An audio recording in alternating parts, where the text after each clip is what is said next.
What is going on, golf fans? It's your boy Gsluke here with our DFS value plays for the Sony Open. Going to break down my top 4 players priced $8,000 and below on Draftkings, and I'll be using to both save some salary, spend up for an extra stud or two, and of course get some ownership leverage to the field. Last week we had Tom Hoge, Gsluke in this video, and both of them absolutely smashed. You had top 5 fantasy performances from both players, and really they were the keys to the top of the GPP leaderboards, where a lot of our community ended up by the end of the week. So it was really a solid video last week, and hopefully looking to build on that momentum here for our first full field event of the year. So in this video, these plays are not only going to be cheap plays that you can get to, but also high upside plays. And that's the key there, right? Players that can actually crack that top 5 of fantasy scoring, like a Tom Hoge and Gsluke were able to do last week. There's an art form for having that sort of ceiling performance in you. I mean, there's plenty of guys that we could take to make the cut, but that's not the idea here. I'm willing to take on a little bit more risk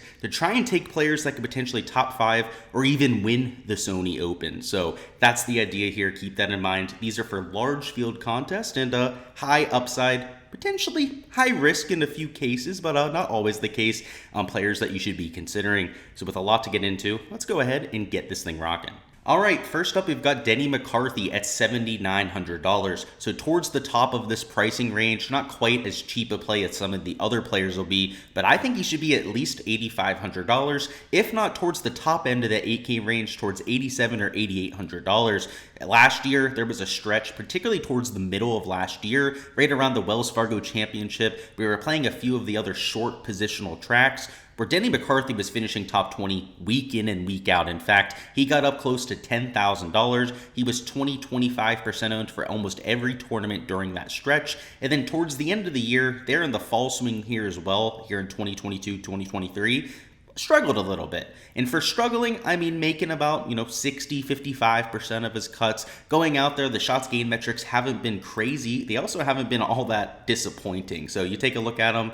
Denny McCarthy here, losing off the tee, slightly losing on approach, but doing his thing with the short game. And by I mean slightly losing, I mean very, very slightly losing, right? 0.09 shots per round on approach, losing right around 0.15 off the tee. And the thing about Denny is all of that is due to distance. He lacks distance off the tee, has right around a 290, 295 yard carry, but does gain significantly when it comes to accuracy. And at Waialae Country Club, if you guys haven't seen the core picks or the course breakdown video already, first off, what are you doing? Make sure you watch those as well. But on there, I outline the importance of hitting these fairways. Not only do they have relatively tight corridors, but this year you're going to have a 3-inch rough as opposed to the 2.25 inch that he had over the last 2-3 years. And that's going to make a really big impact on that missed fairway penalty. It's going to be much higher here in 2023 than what we've seen in the past. So players that can keep it in the short stuff, like a Denny McCarthy, should gain a little bit more off the tee this week than most. So I'm liking that for Denny. The approach play has been a little bit sporadic, but still we have seen him pop or even over this relatively disappointing stretch for gains of 3, sometimes 4 strokes approach during an event. So he's shown that he still has that outcome in him. But most of all, we know that this guy's an absolute putting demon. And particularly when you put him on the Bermuda grass surface, you can see he gains close to 0.7 strokes per round in that category. The iron play is usually his best with those mid to shorter irons. Because he's not the longest player on tour, he does tend to struggle with those 5, 4, and 3 irons from time to time. But you give him something like a 7 iron and in, something through 7 iron through pitching wedge in that sort of range, Denny McCarthy is going to be a well above average player. So when you're taking a look at the buckets, especially the ones that we're using this week, he pops there. The putting's there as well. He's got the driving accuracy. And sure, he's been in a little bit of a slump, but we've had about a month and a half off. Sometimes players are able to shake off the rust rather quickly, get back to their baseline, and sometimes that break is going to slow players down. They're going to be coming in with great form through the fall stretch, and then here in the spring, here during the early months here in January, they tend to struggle a little bit. So I don't want to overreact to the recent form, as it's not really recent form here. Everything else points to this being a great course for Denny, and I'll definitely be over the field at just 5.5%. Right? That's just an incredibly low ownership number to me. He should probably be closer to like 10 to 15% at the very least. Next up, we've got Kitayama. And one thing to note is that all of the plays here are going to be in the PM wave. So as of right now, it does look that there might be a small advantage to playing guys on the PM AM wave as opposed to the AM PM. Early there on Thursday, it's looking like there's going to be 15 to maybe 18, 19 mile an hour wind gusts. And then the rest of the day, it actually decreases as time goes on. And then there on Friday, it's perfect weather throughout the day. So the players that are going off in the latter half of Thursday are going to have lower winds than the guys playing in the morning, which of course is like backwards, right? That's like the twilight zone when it comes to weather. Typically the winds are a lot higher in the afternoon. And then on Friday, the winds are non-existent. So obviously, if you can avoid those AM winds, you're going to have ideal conditions both for Thursday and Friday, which is just a little bit of a boost, a little pat on the back for some of these players. But like I said, all four of these guys are going to be in that PM wave. And Kurt Kitayama loves himself a tight Bermuda track. You saw that down there at the Honda Classic. Nearly ended up winning that golf tournament. Is a gainer on Bermuda, is a loser on all other surfaces when it comes to his putting stats. And the approach play has been pretty damn solid. We know he's a little bit sporadic, he's extremely inconsistent, but when he has his best stuff, you really got to watch out for him. He's going to be one of the better players in the field. You can see he's gaining both off the tee and on approach. He's gaining around the green, so from tee to green, one of the best players in the field, let alone here in the 7K range, and then losing with the putter.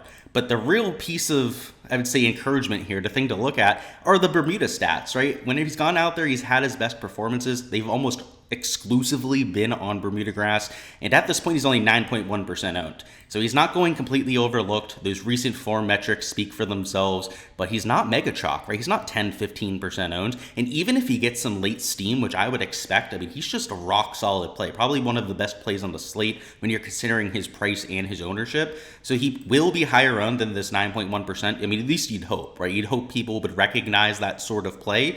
I'd be willing to play him up to 12-15%. I mean, I'm willing to take him at 25-30% of my lineups. He's modeling that well. He loves himself these short positional tracks, especially on Bermuda, and I think he's going to have a really good year here. I mean, last year he didn't even have his tour card. Took advantage of all of those starts that he was given, had multiple top 25 finishes, multiple top 10 finishes, I believe even 2 top 5 finishes there last year, at least one I know for a fact there at the Honda. Just an impressive young kid who now, when he's getting even more playing time, I think you're going to see even more of those top-end finishes because he's volatile. He's going to miss a few cuts. He's going to look extremely hairy when he's going that opposite direction. But when he's bringing you that top-end upside, like it's a top 5 finish, a top 10 finish. And you give him 20-25 starts this year as opposed to, I believe, like the 10 he had last year, you're going to see a lot more of Kurt Kitayama. So love him going forward this year and especially this week at a Bermuda grass track. I'll remind you guys, if you want access to all of my modeling, so not just what you see here with these, value picks, what you saw for the core picks the other day, make sure to check out the Patreon. There's a link in the description of the video to that. That's how you get access to all of these spreadsheets. Everything that's blacked out here is, of course, open on there on the Patreon and on the Discord there. So make sure to check it out. I also post my prize pick stuff on there too. Let's move on to the next little tier here. So towards the bottom of the 7K range, where we have Grayson Sig at $7,300. Another player playing in the PM wave and coming into this year is playing arguably the best golf of his life. You take a look at the shots gained metrics, you'll get an idea for why I'm so bullish about playing him here. The putter's been great. Around the green, off the tee is really where he's taken his game to the next level. The approach play has been a little bit inconsistent. It's why the recent results haven't all been amazing for Grayson Sig, but you can see they've been solid. We're in event history here. He did make the cut here last year. It's great to see. But what we want to look at here are the recent finishes. A 15th, made the cut 42nd, 11th, 44th, 9th. He's made what? 1, 2, 3, 4, 5, 6, 7 straight cuts. And before that, he was also playing relatively consistent golf. I believe before that, he made like 4 of his 5 cuts before that missed cut there.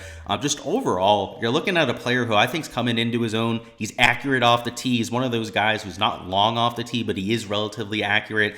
The iron play can be a little bit sporadic, like you see here over the last 36 rounds, but he's a short game specialist. And though Bermuda grass isn't his favorite surface, he doesn't have the biggest sample size. It's right around, I believe, 32 rounds for Grayson Sig, give or take like 4 rounds there. I think a few of them weren't measured rounds, so I think it might be like 28 actual measured rounds for Grayson Sig, which isn't all that much. It's a small sample size. You can see he's a slight gainer on Bermuda over that sample size, which is well below his baseline. His baseline is one of the better putters on tour, close to a half a stroke, sometimes even like 0.6 strokes per round gained with that flat stick.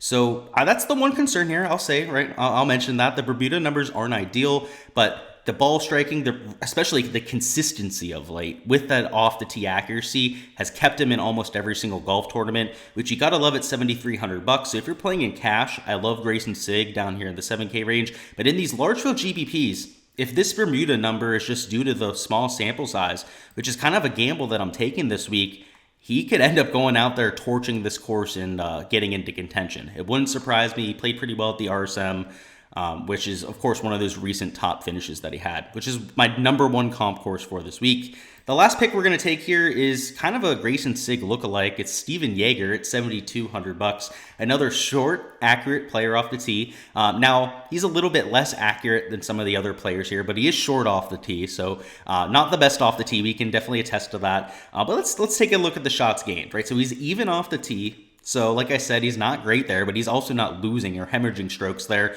Right around neutral with the approach play, okay. But this short game, right? Gaining around the green, which is great. You're not going to need it this week, so I don't really care about it all that much. But gaining with the putter like we like to see. You're looking at just a solid course fit. He's only 5% owned down here. And when you look at the recent form, you'll also get an idea for what I'm liking here. 46, 9th, missed cut, okay. A couple made cuts before that. So out of his last 8 performances, he's made 7 of 8 cuts. That's pretty damn consistent, but he also has that top 10 finish, right? That's what you like to see. That's the same thing with a Grayson Sig, right? A 15th, 11th, and a 9th place finish. Somebody that's capable of popping, as opposed to maybe a Russell Knox up here, right? Who's at the same time made 7 of his last 8 cuts. The 74th, he did make the cut. He just ended up finishing DFL. The issue is his best finish is a 21st, which is nowhere near optimal for these large field GPPs. It's nowhere towards the best plays, points per dollar on the slate. Whereas somebody like a Grayson Sig at his price tag was close to optimal at 15th, was also extremely close, if not optimal, at 11th, and at 9th place was probably in your optimal lineup that week. So when you take a look at Yeager, that 9th place, similar sort of story. Because of their price tags, a top 10 finish is what you're looking for. A top 5 finish, you're for sure going to be in that optimal lineup or that GPP winning lineup. So Steven Yeager, he's shown us that consistency. He's just got to go out there and do it with the irons. Off the tee, we know he should be right around a neutral this week, which is fine. The putter is going to be a huge positive for Yeager, particularly on Bermuda grass, where you can see he's gaining close to 0.35 shots per round. It's all going to be about the irons, right? If he gains those 2 to 3 strokes, that gets him into contention. If he's right around a neutral like he's been over the last 36 rounds, then he's probably making the cut, finishing like 25th, which it's not going to kill you, right? You play him in a GPP, that's going to be well above average compared to the rest of the field. Now, you're not going to win the GPP with that sort of performance, but you're okay with it, right? Whereas that top end upside is still there, as opposed to like a Russell Knox. There's a few other plays in this range all over the board, right? There's guys with really high floors, but not super high ceilings. I would much rather take the player that has that ceiling than the one that doesn't. So love Steven Yeager there at $7,200, and that is the last value pick here for the Sony Open. All right, fellas, that is all I've got for the value picks. Before you hop on out of here, go ahead, smash that like button. Make sure you are subscribed to the channel so you don't miss any of the content in the future, which includes our live stream tonight at 7 p.m. Eastern. We'll be going live, touching on the weather for this weekend, any of your live questions, our top cash plays, our GPP poll, go through some lineup construction together, actually build a few lineups on stream, prize picks board, whatever you guys want to touch on here before Thursday. It's your time there at 7 p.m. Eastern. So make sure to set a reminder for that. There's also a link in the description to that live stream. And again, like I mentioned before, if you do want access to all of my projections, the spreadsheets that I'm using in these videos, make sure to check out the Patreon. A link is also down below. For that, you're getting access to not only my DFS projections, but also all of the prize picks write-ups that I'm doing. And because it's still NFL season, now only about a month left there, so you're a little bit late to the party, I do have football projections posted on the NFL side as well. So make sure to check it out, guys. Thank you guys for all the support here on the channel.